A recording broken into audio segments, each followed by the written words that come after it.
अस्सलाम वालेकुम नाजरीन, मैं हूं मारूफ मलिक और आप देख रहे हैं सियासतनामा। दोस्तों, आलमगीर खान कहते हैं कभी अदालतें रात 1 बजे समाअत करती हैं और कभी 6 दिन की छुट्टी पर चली जाती हैं। एक शख्स को नीचे गिराने के लिए पूरे निजाम को गिरा दिया। लतीफ खोसा कहते हैं इमरान खान ने खुद मुझे बताया कि ये लोग अटक जेल में मुझे कत्ल करवाएंगे।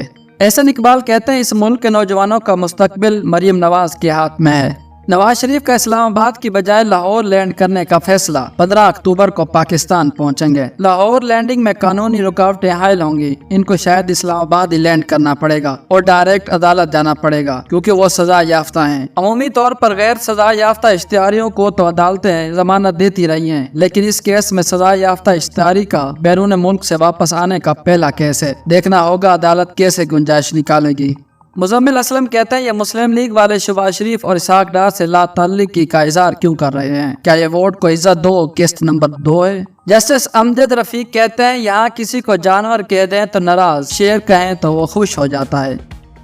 शहबाज गिल कहते हैं मैं दिलावर नहीं मैं दिलेर हूँ। ये थी वो भड़क जज साहब की, और आज खान की जमानत के वक्त जज साहब दिलेर से दिलावर बन गए और छुट्टी पर भाग गए। पता चला है पेट खराब है, अल्लाह सेहत दे और दिलावर से दिलेर बनाए। दिलेर तो खान है जो तमाम जुल्म के बावजूद सब्र से खड़ा है। मलिया हाशमी कहती है आज साफिर केस में इमरान खान की जमानत की समाअत कैंसिल हो गई क्योंकि जज साहब अचानक छुट्टी पर चले गए हैं। क्या ये महज इत्तफाक है कि इमरान खान के मुख्तलिफ केसों में जमानत की हर दूसरी समाअत पर जज साहब कोई भी हों, या तो तबीयत खराब हो जाती है या वो वैसे ही छुट्टी पर चले जाते हैं? मोहित पीरजादा कहते हैं वो दिन याद करें जब मार्च 2022 में डॉलर 170 से नीचे गिरा था। आज डॉलर 330 का भी नहीं मिल रहा। इमरान खान के दौर में हुकूमत में मईशत देखें और आज देखें क्या हाल हो गया है। तब इमरान खान की हुकूमत ने तहम्मुल से तमाम चैलेंजेस का मुकाबला किया था।